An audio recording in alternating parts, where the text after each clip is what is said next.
Filosofía 11, Epistemología, Esencia del conocimiento.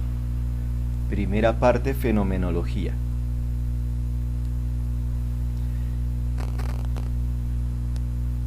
El primer paso que estamos dando al entrar a cada uno de los problemas del conocimiento presentados por Gessen es retomar al menos un elemento de la fenomenología que él nos presentó, que nos sirve de base como descripción para iniciar la teoría del conocimiento o filosofía sobre el conocimiento que llamamos epistemología.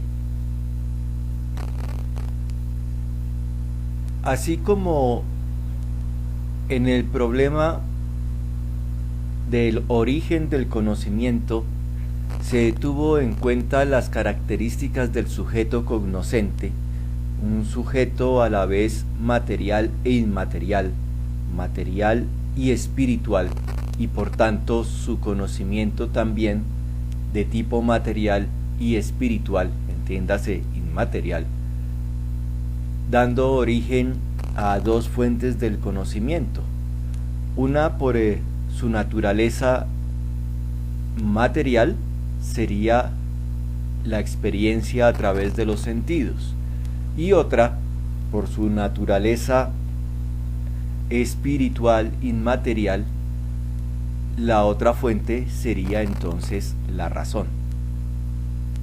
Ahora, en este tercer problema del conocimiento, vamos a acercarnos al conocimiento desde el lado del objeto principalmente.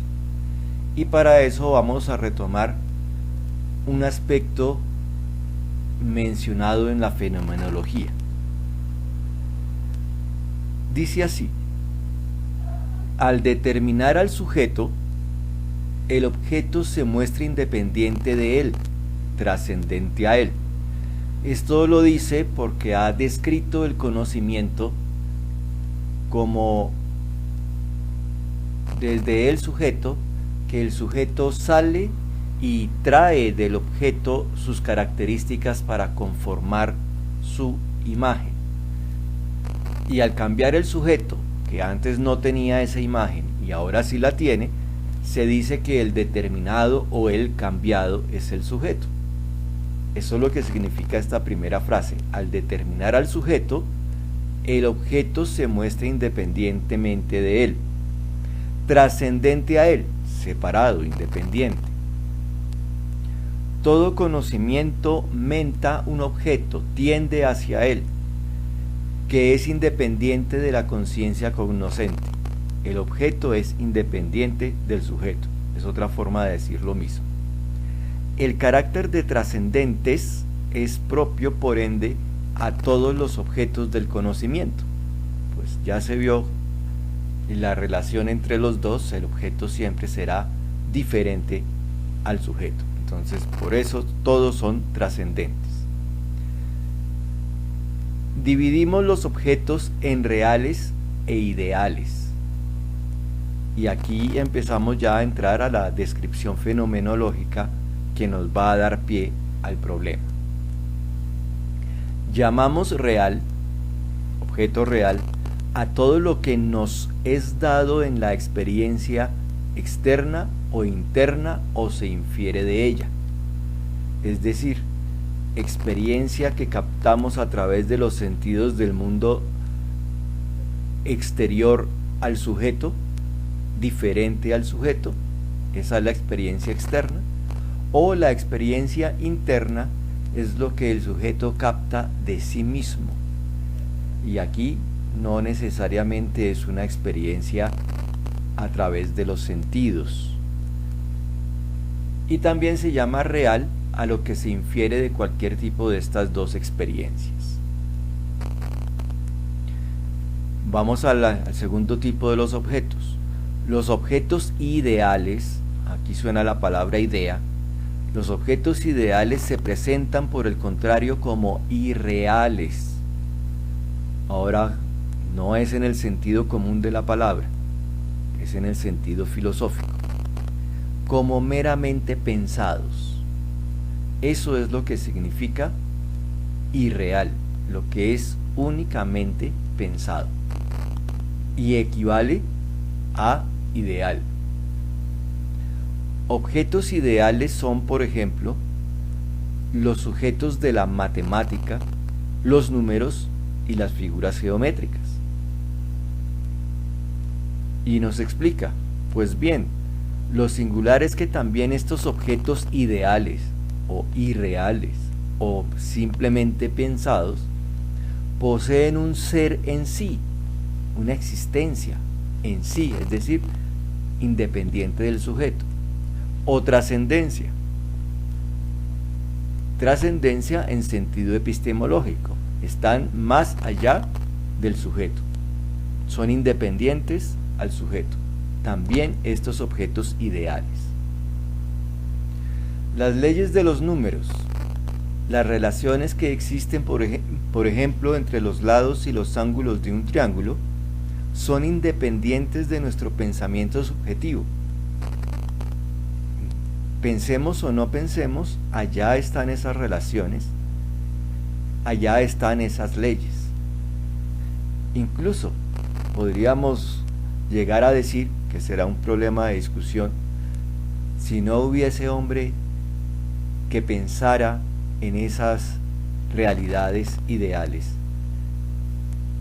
¿podría entonces existir aquello?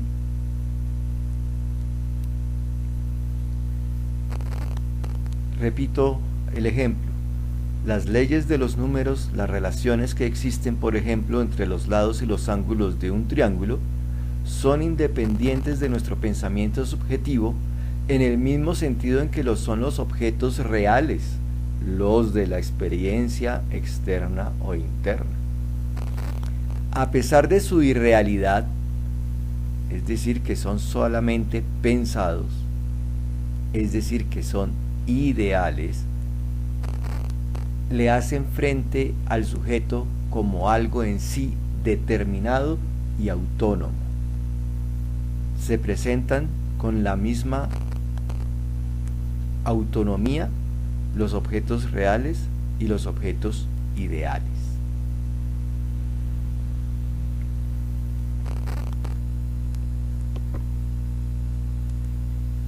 Más adelante, en el mismo texto de la fenomenología y de los problemas contenidos en el conocimiento, el autor nos presenta este tercer problema y lo presenta de la siguiente manera.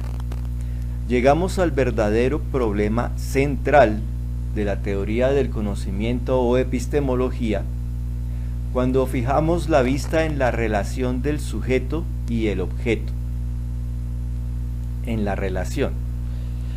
En la descripción fenomenológica caracterizamos esta relación como una determinación del sujeto por el objeto. Volvemos al mismo inicio con el cual habíamos empezado. Pero también cabe preguntar si esta concepción de la conciencia natural es la justa. Recordemos que aquí conciencia natural es la no formada para el pensamiento crítico. Como veremos más tarde, numerosos e importantes filósofos han definido esta relación justamente en el sentido contrario.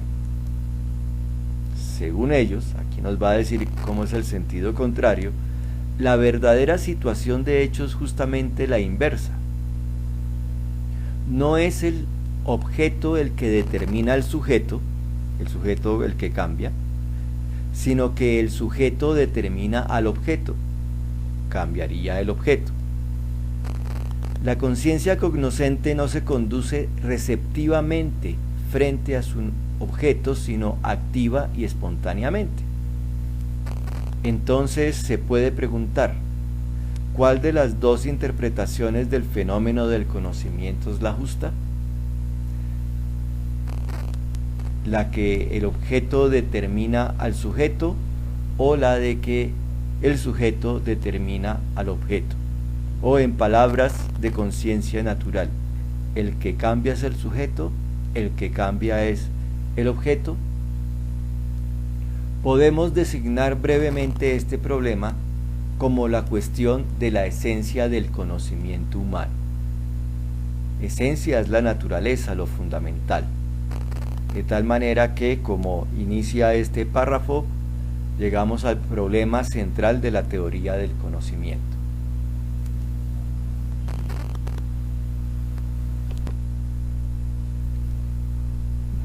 Dadas estas dos descripciones que ha hecho el autor en la parte de la fenomenología del conocimiento, que nos sirven siempre de introducción y de acercamiento al problema que vamos a estudiar, vayamos pues entonces a la parte donde nos presenta este tercer problema del conocimiento, la esencia del conocimiento. Aquí también, como en la ocasión anterior, nos hace una introducción en la cual presenta de una manera diferente el problema que ya había planteado en la fenomenología. Entendiendo bien estos tres primeros párrafos de presentación, tendremos los elementos necesarios para afrontar cada uno de los grupos de soluciones que encuentra este autor han dado los filósofos a lo largo de la historia de la filosofía. Entonces dice de esta manera: el conocimiento representa una relación entre un sujeto y un objeto. El verdadero problema del conocimiento consiste, por tanto, en el problema de la relación entre el sujeto y el objeto. Entonces este problema es relación sujeto-objeto. Hemos visto que el conocimiento se representa a la conciencia natural, sin pensamiento formado, sin pensamiento crítico, o por fuera de la filosofía, como una determinación del sujeto por el objeto. El que cambia es el sujeto con la imagen que tiene del objeto. Pero ¿es justa esta concepción? No debemos hablar a la inversa de una determinación del objeto por el sujeto en el conocimiento. ¿Cuál es el factor determinante en el conocimiento humano? ¿Tiene este su centro de gravedad en el sujeto o en el objeto?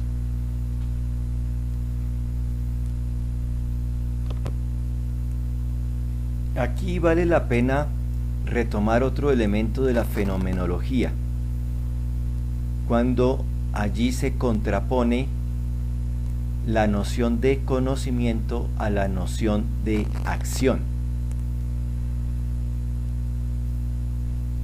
Dice así: así como la correlación del sujeto y el objeto solo es irrompible dentro del conocimiento, el sujeto sigue siendo sujeto por fuera, y el objeto sigue siendo objeto por fuera del conocimiento. Es irrompible únicamente si están dentro de la función del conocimiento.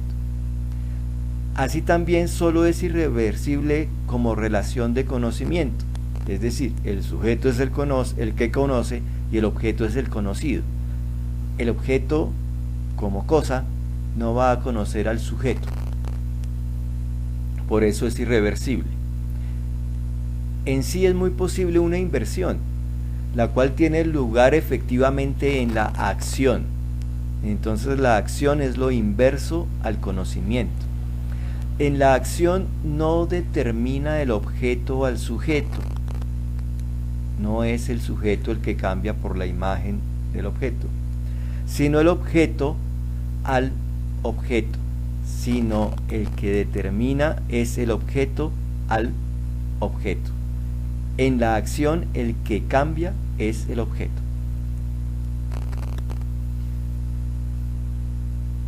Aquel ya no se conduce receptiva sino espontánea y activamente, mientras que éste se conduce pasivamente. Entonces traduzcamos aquel y este. Aquel es el sujeto, que la frase anterior dice, lo que cambia no es el sujeto, que es el que está más lejos de la frase que se va a leer, sino el objeto, que es el que está más cerca de la frase que se va a leer. Aquel, el sujeto, ya no se conduce receptiva, sino espontánea y activamente. Es el que realiza la acción. Mientras que este, el objeto, se conduce pasivamente. Entonces, el conocimiento y la acción presentan, pues, una estructura completamente opuesta. Es esta una de las razones por las cuales no estoy yo de acuerdo con el activismo educativo, porque no toda actividad resulta en un conocimiento. En cambio, me interesa mucho que sea el sujeto que sea protagonista del conocimiento.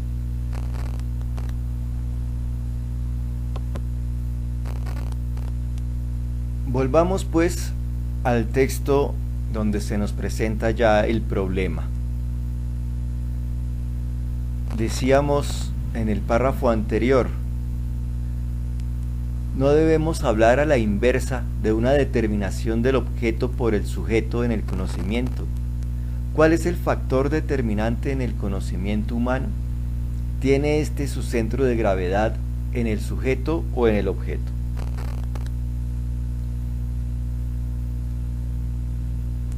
El siguiente párrafo nos va a hacer la presentación del primer grupo de respuestas. Recordemos que en los dos problemas anteriores, aunque han tenido múltiples respuestas, 5 o 6, se nos presentan todas en el mismo nivel, no están, digamos, agrupadas como nos van a presentar en este momento. En el problema de la posibilidad del conocimiento, recordemos que las posiciones extremas eran dogmatismo y escepticismo, y en medio estaban subjetivismo, relativismo y criticismo, y un poco fuera de los criterios de estas 5 posiciones estuvo el pragmatismo, porque había cambiado la noción de verdad. En las otras la noción de verdad no había variado. Y en el problema del origen del conocimiento, pues las dos posiciones extremas fueron el racionalismo y el empirismo. Y luego encontramos otras dos posiciones intermedias, el intelectualismo y el apriorismo, y como quinto elemento estuvo la crítica del autor con su posición propia. Aquí está la complejidad que el autor y los tratadistas de estos elementos normalmente dividen las respuestas, o más bien las agrupan en 3 tipos diferentes de respuestas. Entonces vamos al primer párrafo con la presentación del primer grupo. Se puede responder a esta cuestión sin decir nada sobre el carácter ontológico del sujeto, es decir, sin decir nada sobre el ser del sujeto. Y complementa, sin decir nada sobre el carácter ontológico del sujeto y el objeto. No hay que decir nada sobre ese ser, simplemente describir.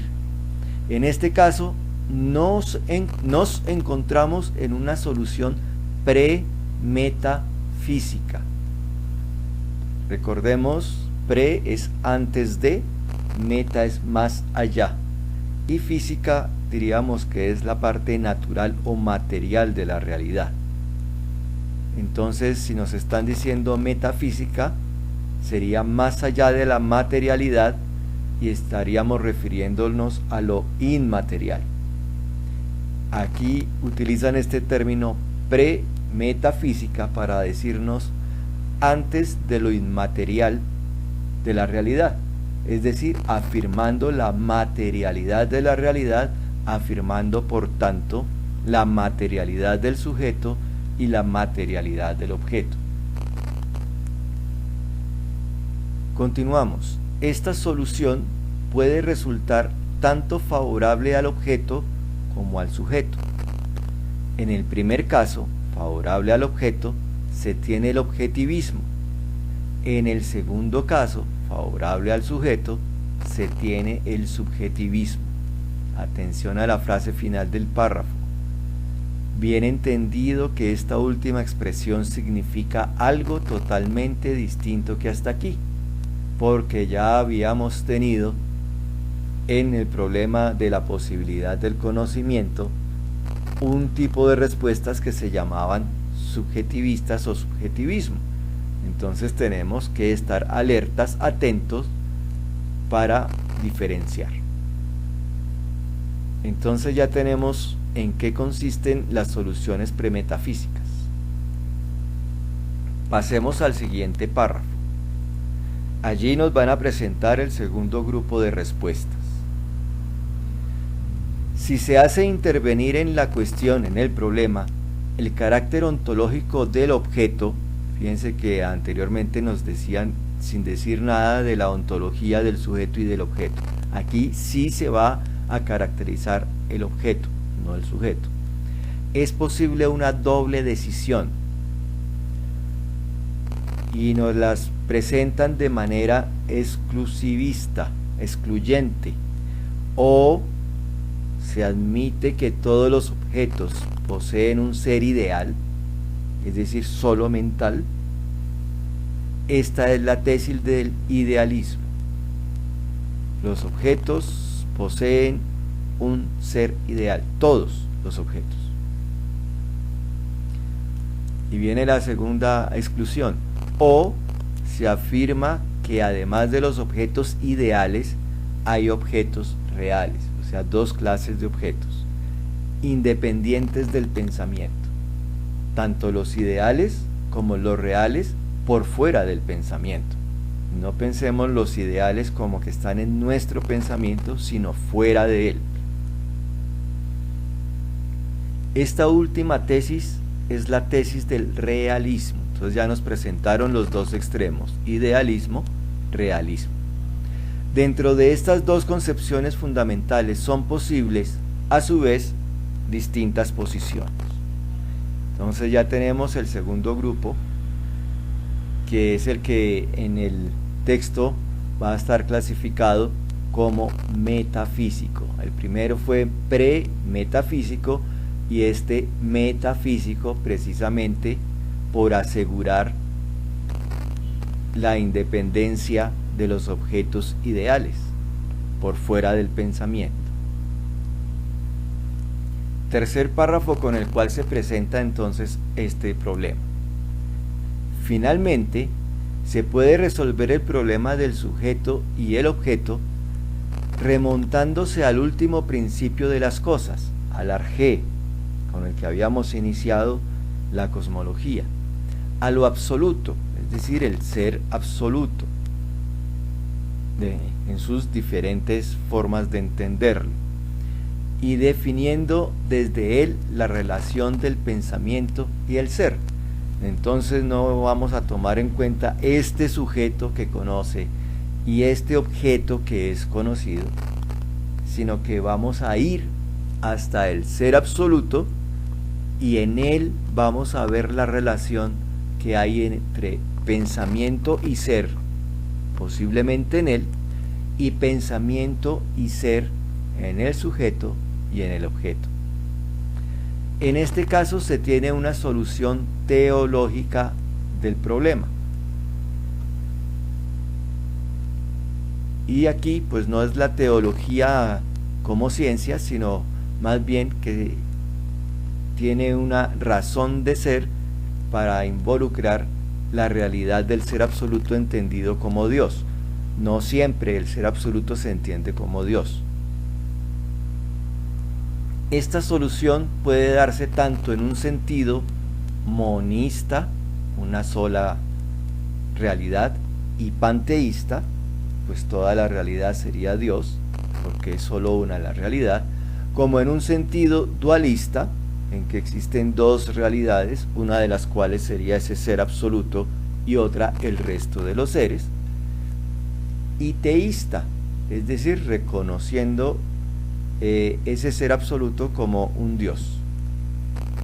Ahí tenemos entonces el tercer grupo de las respuestas.